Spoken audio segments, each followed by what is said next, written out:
Jadi dalam fiqh dakwah itu kan ada fiqhul ahkam, fiqh dakwah. Sebetulnya itu gampang sekali kalau kita insaf. Berteman orang fasik hukumnya gimana? Hukumnya ya haram, diajak ke bar, nyari lonte, nyari WTS, ya haram. Tapi kalau dibalik, dakwai orang fasik hukumnya gimana? Ya baik. Bisa dakwah kalau berteman. Tapi bertemannya kemana ya? Jangan pas ke sana. Artinya gini, kalau ada ulama bilang nggak apa-apa berteman sama orang fasik, berteman yang proses dakwah. Haram berkawan orang fasik pas acara di bar. Itu bukan pertentangan, perbedaan. Saya berkali-kali bilang di pondok mana saja, karena tag itu mudawan dan misal-misal. Di kitab Khilyatul Aulia, itu kitab kesayangan Imam Ghazali. Beliau sampai alim gitu, termasuk barokahnya kitab Khilyatul Aulia wa Tabaqatul Asfiya, karangannya Abu Nu'aim al-Asfihani. Itu yang meriwayatkan itu diantaranya siapa? Meriwayatkan dawanya Sufyan bin Uyainah, gurunya Imam Syafi'i. Itu beliau cerita, Nabi Yahya tanya, kampung sini orang baik itu siapa saja?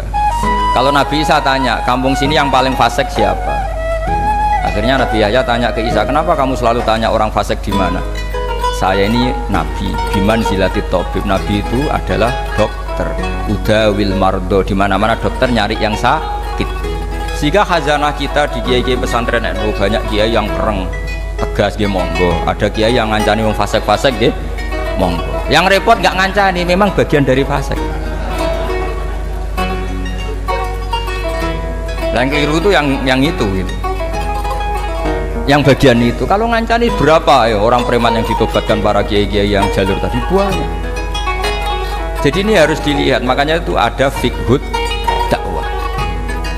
Ketika Rasulullah menstigmasi orang munafik itu orang yang buruk, semua riwayat mengatakan Nabi tetap berbuat baik sama mereka. Ketika ditanya, kenapa engkau selalu baik sama Abdullah bin Ubay bin Salul?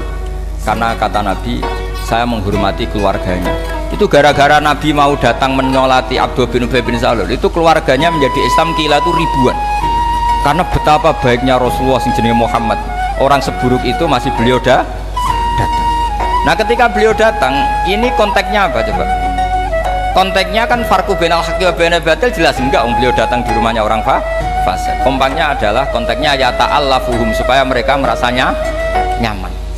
Nah yang merasa nyaman ini nanti jalurnya fiqhud dakwah. Makanya ada fiqhud dakwah, ada fiqhul ahkam. Ya gampang saja caranya tadi, milah-milah tadi. Ada orang fasik, saya berkali-kali fatwa di mana-mana. Ada orang mati karena oplosan misalnya. Kiai-kiai itu sebaiknya harus separuh datang, separuh enggak. Kalau semuanya datang nanti dikira matinya kayak matinya wali, karena semua kiai datang. Tapi kalau kiai ini tidak datang, kadang seorang yang mati oplosan itu ibunya mukminah, solihah, kadang ikut jamaah majelis taklim, bapaknya juga soleh, keluarga besarnya soleh. Kalau tidak datang, lalu kita tidak menghormati keluarganya. Akhirnya kiai-kiai dicapelek. Terus yang ngurus jenazah orang fasik juga. Akhirnya didusi beara, terus diadep nongetan. Nah, ketika mereka punya cara sendiri, didusi pakai arak, diadep nongetan, yang disalahkan Allah juga kita. Gara-gara kita tidak datang, nggak terlaksana syariat Islam. Nah yang datang ini bukan bela-belain orang fasik, bela-bela ini terselanggarnya syariat Islam, yaitu mayat diperlakukan secara Islam. Meskipun akhirnya datang di matinya orang pakai oplosan. Makanya ada fiqhud dakwah, ada fiqhul